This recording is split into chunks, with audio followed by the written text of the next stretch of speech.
Hey everyone, and welcome back to the channel. In today's video I'm going to discuss the DEVUZ development board. So without any further ado, let's get on with the rest of the video.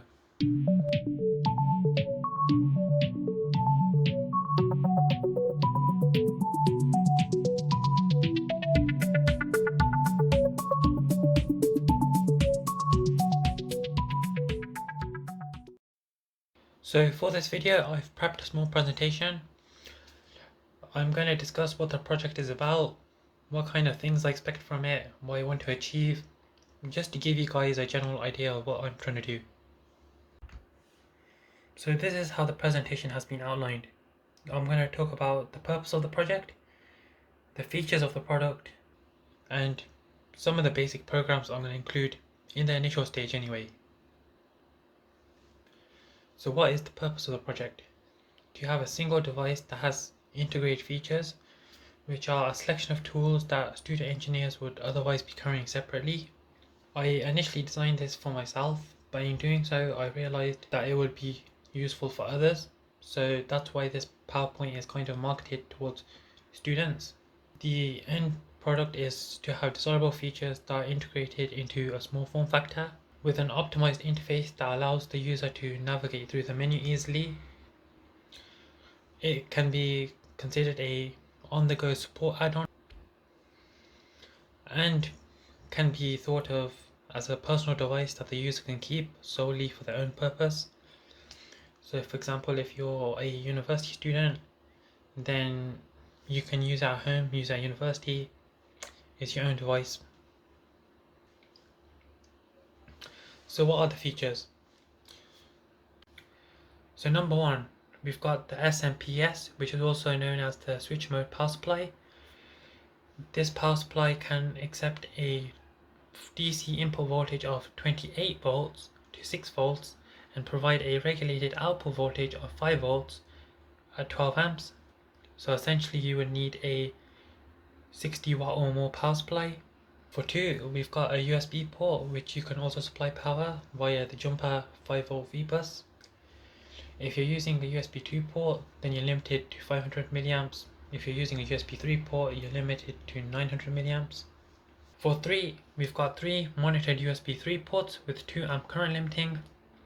Each port is monitored via a power monitor, which is controlled via an external MCU, which is on the back of the board. And all of these ports can go up to 2 amps, but only if you have an external power supply connected that can provide that kind of power. And of course you've got indicator LEDs, so you know the USB port is working. For number 4, we've got the primary micro SD card reader with an indicator LED, so you can see when the micro SD card is detected and when it's being used. For 5, we've got the UART debugging port via serial USB, and this port can be used for various projects, any project that uses RS-232, and there's a jumper which allows you to select between 5 volts and 3.3 volts depending on your needs. So number 6, we have the connector for the I2C OLED display. This connector allows you to select variations of the displays. Some have the VCC and ground swapped, so to plug your display in here you don't need to worry, you just need to solder the right jumper. Number 7, we have the interactive buttons, so the user can interact with the menu and control the various peripherals. Number 8, we've got 2 USB 2 ports, each of them limited to 0.5 amps, 500 milliamps per port. And we've also got indicator LEDs to notify you that the USB ports are working. Number 9, we've got 2 monitored independent power supplies, one fixed at 5 volts and another adjustable from 1.2 volts to 5 volts, both limited to 1 amp each. So number 10, we've got a monitored single lithium polymer charger, so you can charge a lithium battery from 100 milliamps to 1 amp with a voltage of 3.7 volts. So if you've got a small project and you just need to charge a single ion battery, this board can do it, no problem. So on the back of the board we've got some extra features. We've got a secondary micro SD card reader which is multiplexed with the USB to UART serial adapter.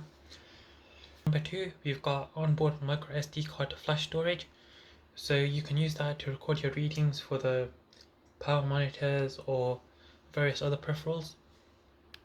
For 3, we've got the main regulator enable disable switch, so you can turn the power off for the rest of the system.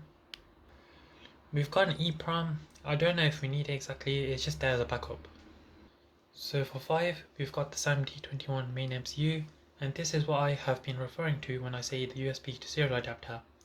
Essentially, I chose this MCU because it could complete that functionality, and it also had the ability to integrate all the peripherals so that we have one MCU controlling everything. Of course, all features are subject to design change if better options are found. For example, I may upgrade the V regulators from being 1.2 volts to 12 volts, so you can have 2 adjustable ones instead of 1. So for basic programs, I want to include a program for monitoring the power of the 3 USB 3 ports, the 2 regulators, and charging the battery. I also want customizable serial USB, so I want to be able to change the baud rate in program. I don't want to hassle reprogramming the device.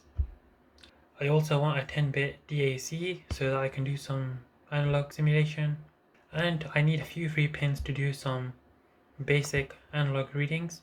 And finally, I work quite a bit with Bluetooth modules, so I'd like to have the ability to program HC05s using the board only. And of course, additional programs are to be added over time, subject to the memory capacity of the SAMD21. Well, that's it for today's video. Thank you for your time.